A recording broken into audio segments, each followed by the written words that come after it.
Let's talk about the purpose of the Android manifest file. Well, think of it simply as a summary. It goes through and sort of summarizes the important thing about your app, important things about your app. For example, what permissions it requires, what API level is needed for the app, services, activities, what hardware, software is needed by your app, those types of things. You also need to define what screens, content providers, services, etc. are needed by your app. By default, your app cannot access any of these things, and the Android manifest file really sort of in one place summarizes what your app needs, and this is especially useful when you go to get your app installed by someone on their computer, and on their Android device. It'll pop up and sort of say, this is the list of requirements. So I'm going to go into Google Play shortly, into the Play Store, and show you an example of it coming up saying what the requirements are, but we're also going to look at a real file. So let's go and look at the real life example of an Android manifest file from one of the apps that we created, and from there we'll also look at how that looks in the App Store, so you can sort of understand that a little bit more. Okay, so let's start Eclipse again. And we're just going to go into an app that we've already created, and just to check out the Android manifest file, hopefully so this makes a little bit more sense. Okay, so we're going to go into our app, and down here, this is the Android manifest file. So I'm going to double click on that, and I'm just going to maximize that. We're going to look at the textual version, but we can also come over here, incidentally, and look at the graphical version. We're going to come back and talk about some of those in a minute, but sometimes it's easy to look at it in this mode. So first things first, you'll see some common information here. For example, the package. Recall in previous videos we've talked about what the package is. That's where the package, well, Eclipse updates this automatically and puts that in there, but it needs to be in there. The package does need to be in the Android manifest file. The version code and the version name are both used when you're uploading to the various Android app stores. One version, the name is shown on the screen. So if I go back to Google Play, do a search for one of my games.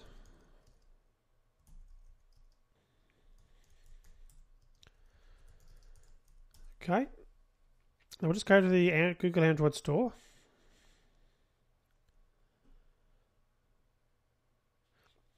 Okay, so if we scroll down a little bit further, we can see here the current version number is 2.10. So that equates to the version name. So you can assign that to be whatever you like, but that's what's going to show on the screen there. And this requires Android 2.33 and up. Well, 2.33 equates to a particular minimum SDK level, and that's defined in here. So again, whatever you put here, that's your minimum. So at the moment in our test file, we've got the minimum version being Jelly Bean, if you recall, which is a much higher version than 2.33, and our target version, of course, is the latest Android Lollipop. Obviously, because this is an older game, we've gone back to an older version, as you can see here. But I just want to equate how that sort of comes back to the Android manifest file. The other thing I want to talk about, which we can only see one of them here, Android permission internet. These are the user permissions. And if you've worked through the top 10 downloader already, you'll probably be aware of that. You would have seen me set this up. But that equates in the game that we download to this view permission section. Now you can see this version here, you can access in-app purchases, device ID and call information, full network access, and view network connections. They are the permissions that were defined in the Android manifest file when we uploaded this game. So you can see that when a user goes to install this game, all these permissions will come up, and they can decide whether they actually want to access those, to download the game to allow it to work. And if you don't define these permissions, as you saw in the test that I did, when I tried to run the app without having internet permission, the game wouldn't work. It literally, the app wouldn't work. It couldn't actually access the internet. So again, this is where we define permissions and those types of things. Whether you want to give access to allow the app to access the phone contacts, for example, the internet, as you can see in this example, but can also specify hardware, whether the app is allowed to use the camera. Or really what you're doing is you're saying, my app does use the camera. If that makes sense. That's really what you're saying there. So you're making it clear in this file, this Android manifest file, what elements of the of the Android device your app is going to use. So we've talked about the version name, version code.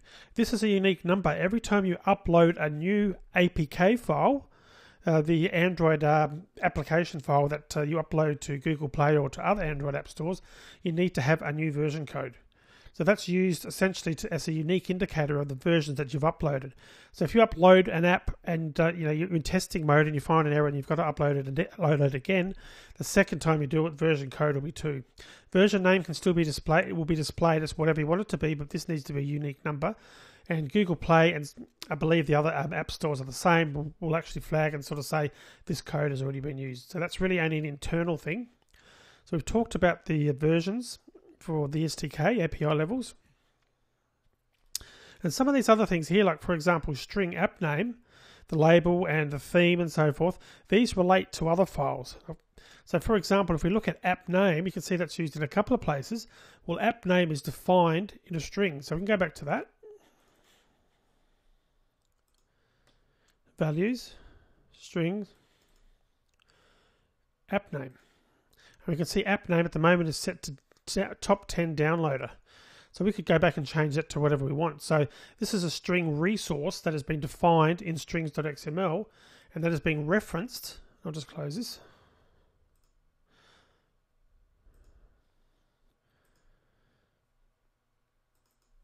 That's being referenced in here, as you can see under the label. Another thing that can be referenced is the main activity. Now this is the main activity. This is the screen. As we do more screens, create more screens, we'll find that there's more things that will actually be coming up and being shown in here. .main activity, that's actually an abbreviation. We can do it 2 ways. We can either put the complete package in, like this, or we can just abbreviate it, just to put a dot and the main activity. And .main activity, I'm sure you remember that file, is this file, main activity. So if we wanted to change this, we could change them, literally rename it or create a new file with a different name, and we could change it in here, and it's telling Android which Java code do I need to execute first, essentially. So likewise for the themes, there's a reference to that as to what theme that the app is going to be running on. The icon, that equates to the files in the drawable folders. We can go and have a look at those. You can see here in the RES folder, resources folder, it's equating to the various icons, and depending on the scale of the device, those icons will be there. We've probably seen those before. It's just the Android icon in this case. So again, in the file here, this is referencing it and sort of saying, this is the name of the icon that you're going to use in this app, basically. Okay, you will find there's other things, and as we progress to more advanced apps, we're going to be using some more things in here. Like for example, when we add a second screen, there's going to be another activity. But essentially, if you think of the Android manifest XML file as a summary of the requirements that your app needs, that'll stand you in good stead. Or just a summary in general, not of just the things you need, because that's only one component of it.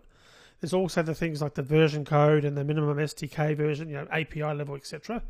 That's in here as well, and things like the package name. But it's in the past, if you didn't have an IDE, an interactive development environment like Eclipse, you would have had to manually be updating these yourself.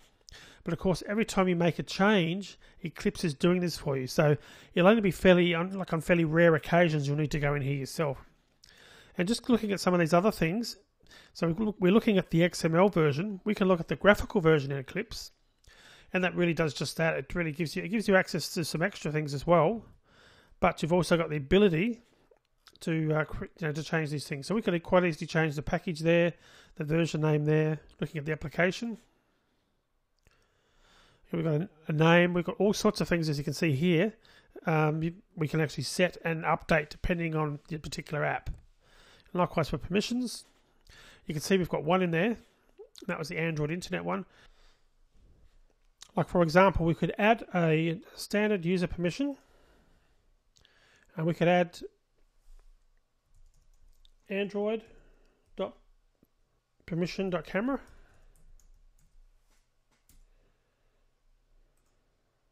You can see that's now changed. And if we go back to our XML file, we've now got a user's permission. So that's really the major use there. And instrumentation, we probably won't be using that at this stage. So that's a bit of an overview. When in doubt, consult the Android manifest file, but you will find generally if you're using Eclipse, a lot of these things you won't need to be editing yourself manually here. It'll probably be the version, perhaps the SDK, but that's you normally do that when you create the app and don't change it, or it's not something you change very often. Probably permissions is something that you'll be changing more than anything, more than a lot of other things, because as you create your app, you might have started off with an app that didn't support the camera, for example, and then decided that you did want to support the camera. Okay, so I hope that gave you a good solid overview of the Android manifest file, a very important file, crucial to the running of an Android app, and I'll see you in the next video.